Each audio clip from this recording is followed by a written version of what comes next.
India स्लोवी में control करता था, दैट इज 60 किलोमीटर फ्रॉम। हिकमत यार तो मेरे ख्याल में भी जिंदा है, अभी जिंदा है, वो काबुल में है। हाँ, अच्छा, दूसरी तो नेचुरली तालिबान को सपोर्ट करता होगा। नहीं है, उसके पास कुछ भी नहीं है। अच्छा, दूसरी बात, इस्लामी चीज था, वो डार्लिंग था यूएसए का, उससे का कुछ नहीं है। अच्छा, दूसरी बात, उसको आया था जनरल दरदार खान, वो यूएसए को भी नहीं पता था, बल्कि यूएसए ने इंडियन इंटेलिजेंस से पूछा कि वो उसामा बिन लादेन जलालाबाद के बाद कहाँ गया। तो फिर अपने कुछ फ्रेंड से पता लगा इसको, तो आज भी जलालाबाद के अंदर जो है वो इरशाद जनरल अली, वो पश्तूनी है, वो तालिबान से लड़ रहा है। उस समय भी जलालाबाद एयरपोर्ट का वही कमांडर था। तो उसामा बिन लादेन ने $2 मिलियन नॉर्दर्न अलायंस को दिए, और उनका हिकमत यार का कमांडर आया। हिकमत यार कंट्रोल करता था स्लोवी तोरा बोरा एरिया, वो इसको पूरा पश्तून एरिया है। ये कुन्नर में नूरिस्तान लग जाता है, पाकिस्तान का बॉर्डर लग जाता है, जलालाबाद ये पूरा एरिया तोरा बोरा की पहाड़ियां हैं। तो वो आया जनरल जरदाद खान, नंबर 1 हिकमत यार का, और वो उसको वहां से उसामा बिन लादेन, एक प्लेन आया था उसमें अबाउट 85 के करीब थे, उसके बच्चे बीवियां ये बॉडीगार्ड वगैरह, और वो उसको तोरा में ले जाके उसको अपना दे दिया, भाई ये एरिया है। परंतु अलकायदा का नाम कोई नहीं जानता था, क्या था, लोग जानते थे अल बदर, सबसे पहली ऑर्गेनाइजेशन क्या थी। एक मैं बात और लेके आऊंगा कि जब 1995 में 5 फॉरेनर्स कश्मीर में किडनैप किए गए थे, ये उस टाइम पे नरसिम्हा राव की गवर्नमेंट थी, तो वो जो फॉरेनर्स किडनैप किए गए थे वो किए गए थे अल बदर द्वारा, अल बदर ने किए थे, है नहीं।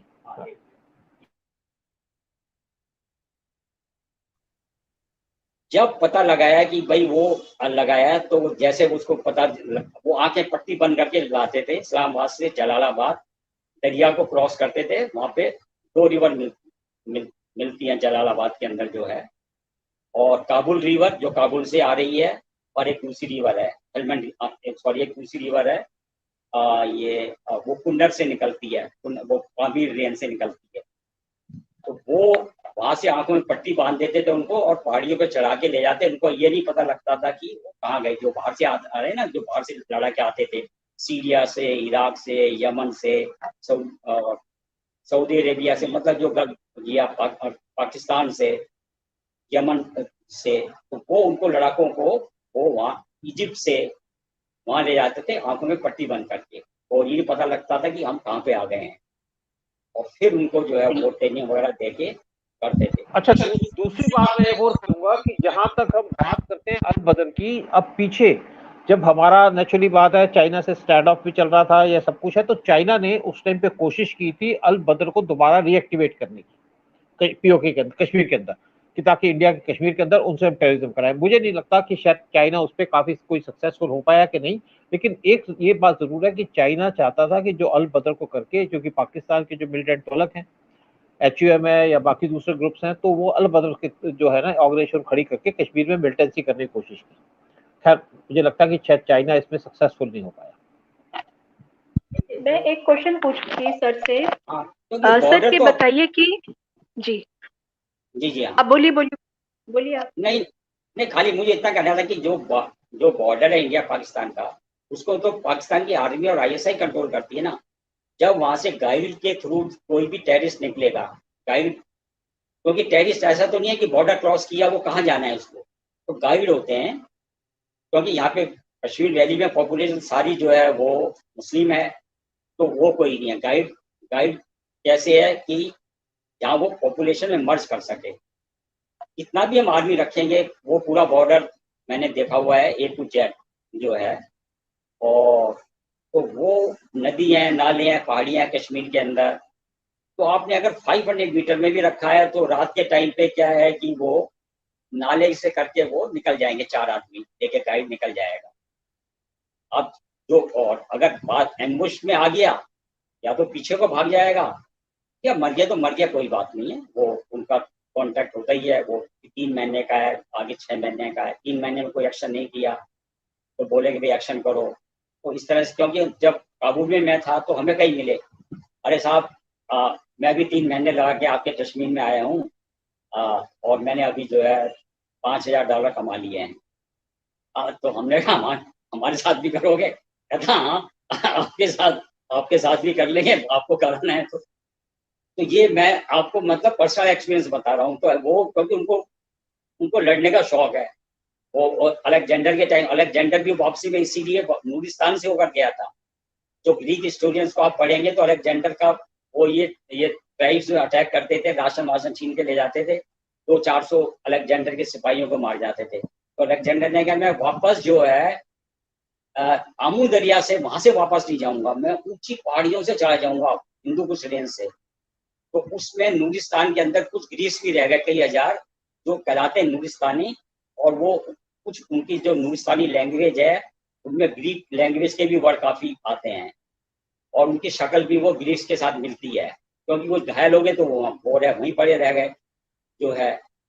तो वो अलेक्जेंडर भी इन ट्राइब से बचता हुआ जो है वो वाया वहां से गया, कुन्नड़ है नूरिस्तान से होते हुए, वो नूरिस्तानी कहलाते हैं, या उनको लोग मजाक में भी कहते हैं अरे तुम तो ग्रीस की अलेक्जेंडर की औलाद हो।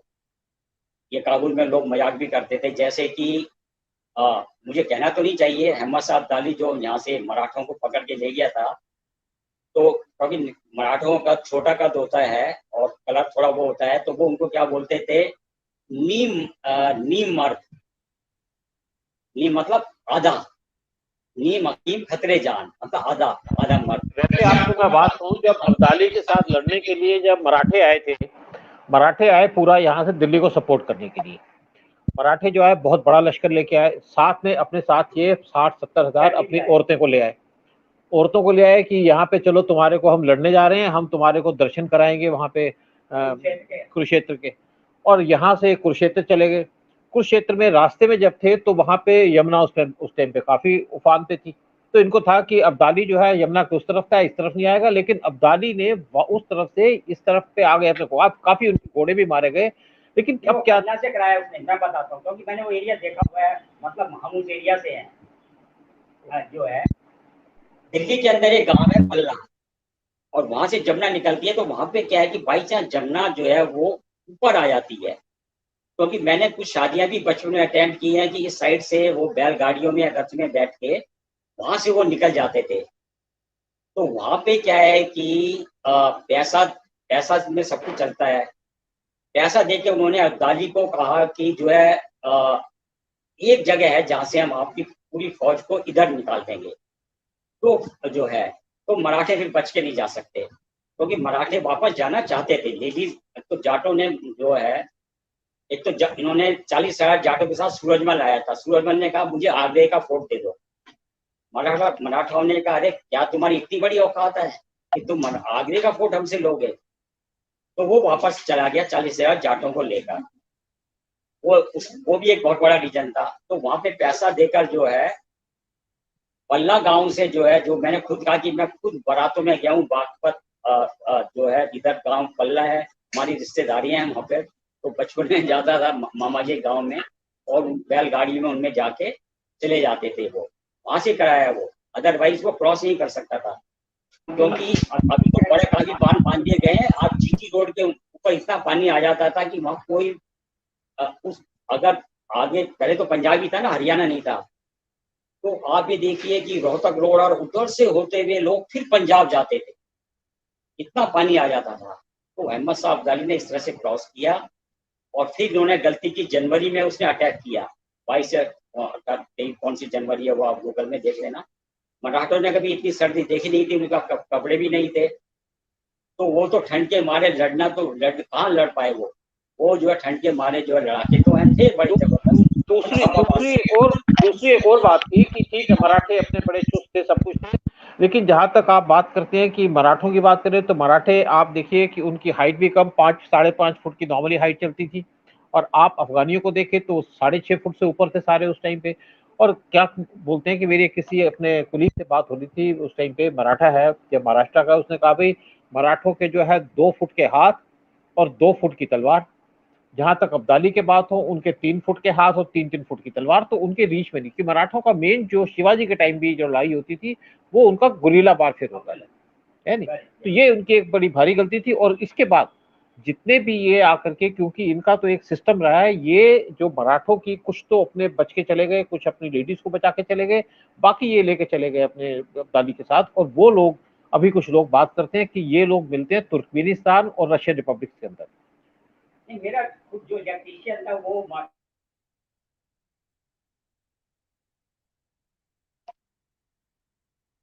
कहते कि हाँ मराठे थे, और अबाउट 50,000, क्योंकि इसने क्या किया था कि जो बलूचिस्तान, जो कि खुरासान कहलाता था उस समय, वहां से अब्दाली ने काफी सोल्जर लिए बलोचों के। उसने कहा मैं सोने की चिड़िया को फिर लूटने जा रहा हूँ और वापस में आके सारा जो है दौलत लूंगा। और जब अब्दाली यहाँ पे आया तो उसने देखा दिल्ली के लोग अपने सब भाग भूग गए थे, और और इनके जो मुगल बादशाह उसके पास भी कुछ दौलत नहीं थी, तो वो ऑलमोस्ट खाली हाथ गया। तो उसको बड़ा गुस्सा आया। खुरासान जो बलोच था, उसने कहा भाई जो है आप जो है, उन्होंने कहा भाई जो है कि मैं सारा जितनी दौलत हिंदुस्तान से, बोला दौलत कहाँ मिली, वो तो दिल्ली वाले भाग गए दिल्ली छोड़कर, और जो मुगल है उसके वो तो पहले लूट चुके थे, नादिर शाह वगैरह पहले लूट के ले गया था, अब तो उनके पास था ही नहीं। तो मैं ये 50,000 पकड़ के लाया हूँ, आप ये मेरे पास है, आप इनको ले लो। उसने कहा ठीक है, इनसे ही काम कराते हैं, हमारे नौकर, हमारे नौकरों का काम करेंगे, खेती बाड़ी करेंगे। तो वो बलोचों ने लिए, बाद में कुछ पश्तूनों ने भी वो ले गए, काबुल ले गए। और जो मेरा वहाँ इलेक्ट्रीशियन था वो खुद मराठा था। उसने कहा हाँ जी वो आए थे हमारे जो उस समय थे, और अल्टीमेटली जो बचे अभी कुछ हजार हैं, तो अब हम ये सब काम करते हैं, और हमें ये नीम मर्द कहते हैं, आदम मर्द बोलते हैं अफगानी लोग। ये मतलब एक बातचीत के अंदर मैंने आपको बताया इस तरह से था, क्योंकि वो था दुर्रानी। इनफैक्ट दुर्रानी जो है ये बड़ी ट्राइब है पश्तून की, काफी उनकी पॉपुलेशन है। या नंदिता तुम कुछ क्वेश्चन पूछेगा, आप क्वेश्चन पूछो। आप क्वेश्चन करें थे, वो क्या? मैं ये पूछ रही थी सिंह साहब कि क्या आईएस इज न्यू तालिबान? क्योंकि जो उनका आईएस का जो तरीका है काम करने का, अब तालिबान में वही चीज उन लोगों का दिख रहा है, the way they are kidnapping the women. और उन्होंने एक जो बना के रखा हुआ है कि बार्बरिक तरीके से जो पहले अफगानिस्तान हुआ करता था 1960s में 70s में, अब वो उसमें आ रहा है, उस एरा में, जो कि बिल्कुल शरिया लॉ में वो आ गया है। और प्लस लेडीज को किडनैप करना, जो उन्होंने एक ब्रैकेट बना रखा है कि 15 साल की लड़की और 45 ईयर्स से नीचे की जितनी भी विडोज हैं वो उनकी प्रॉपर्टी। वो आपने तालिबान क्या? जी जी हाँ, तालिबान, पर तालिबान आईएसआईएस की तरह, पर वो आईएसआईएस नहीं है। जो आईएसआईएस के कुछ 1,000-2,000 लड़ाके बचे हैं जो छुपे हुए बैठे हैं सीरिया के अंदर, इराक में, और जो है और जॉर्डन में, पैलेस्टीन में। वो अभी तो देखिए फ्लाइट्स वगैरह वैसे ही बंद हैं, या वो पैदल तो आएंगे नहीं, इसलिए वो हाँ अल्टीमेटली वो तालिबान के पास आ जाएंगे लड़ने के लिए जो है। और अल-कायदा तकरीबन वो खत्म है, कुछ नहीं है उसके पास बचा हुआ जो कुछ है। पर वो आपने बिल्कुल ठीक कहा कि आईएसआईएस भी वो इस्लामिक एमिरेट चाहता था, जहाँ पे कि लेडीज को, गर्ल्स को कोई फ्रीडम नहीं है, कोई म्यूजिक नहीं, कोई फिल्म्स नहीं, कोई कल्चरल एक्टिविटीज नहीं। अभी देखिए जो अफगानिस्तान के number 1 joker comedian, sorry not joker, comedian मैं बोलता हूँ, सॉरी, तो नंबर 1 कॉमेडियन को जो है उन्होंने बाहर निकाला। आपने टीवी पे देखा भी होगा। उसको पहले थप्पड़ वगैरह मारते रहे, उसके बाद उसको पेड़ से बांधा और गला काट के उसका गला काट दिया कि हमें कोई कॉमेडियन नहीं चाहिए, हमें कोई भी मुस्लिम जो है हमारे राज्य में वो हंसी मजाक म्यूजिक ये सब नहीं चलेगा। तो वो बारबेरियंस हैं की तरह हैं।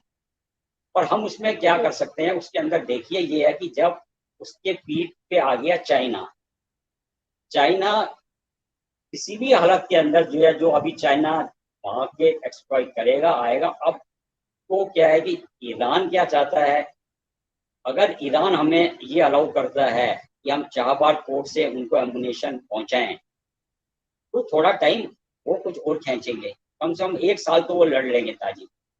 और जब अगर फायर के अगर गोली वहां से आ रही है, उनको तो आईएसआई सप्लाई कर रहा है ना, पाकिस्तान की मिलिट्री सप्लाई कर रही है, तो गोली के सामने एमुनेशन तो आपको चाहिए लड़ने के लिए। वो ताजी भी 1100 जो है जो कुंदूज में भागे, वो क्यों भागे? जब गोलियां रह गई उनके पास 5 या 10, तो उन्होंने कहा भागो। नहीं तो ये कत्ल करेंगे, क्योंकि वो छोड़ेंगे नहीं, वो कत्ल करेंगे फिर।